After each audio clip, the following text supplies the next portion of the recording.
ئێمە چۆن دەتوانین لە هەرێمی کوردستاندا لەنێو ئەو هەموو کێشا و گەردەلوولی سیاسی و گۆڕانکاریانە چۆن دەتوانێت بەڕێی خۆمان لە ئەو دەربێنین؟ پێم وایە بە دوو شت. یەکەم بە پشت بەخوا بەستن و گەڕانەوە بۆ لای خوا سوبحانه وتعالى. دووەم بە پشتی یەکدیگرتن و پێکەوە تەبابوون و پێکەوە هاوکاربوون. بناغەی تەبایی دادگەریە.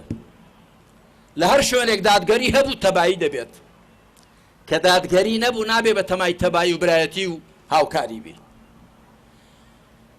هەرێم بەهۆی بێدادی بەهۆی زوڵم و ستەمەوە ناتەبایی تێدا پەیدا بووە. هەڵبەتە پێش ئەوەش بەهۆی دوورکەوتنەوە لە خوا و لە ئاینی خوا و لە هیدایەتی خوا. ئەگەر ئێمە ڕاستکەین لەگەڵ موسڵمانەتیدا، ئیسلام پێمان دەفەرمێ پێکەوە بن، یەک بن، یەکدیتان خۆش بوێ، پێکەوە هاوکار بن. وتعاونوا على البر والتقوى ولا تعاونوا على الإثم والعدوان.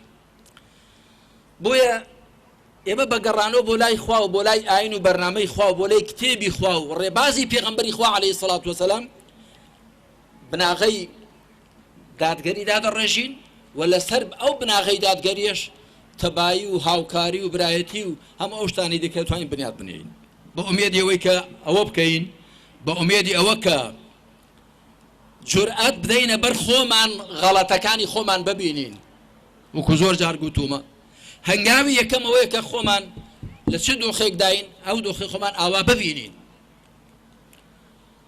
خاتری خۆمان نەگرین، زوڵم بۆ خۆمان نەکەین، هەروەک زوڵمیش لە خۆمان نەکەین، خۆمان عیبەکانمان بزانین، کەم و کوڕەکانمان بزانین، دەستیان بخەینە سەر، بوێرانەش چارەسەریان بۆ دابنین.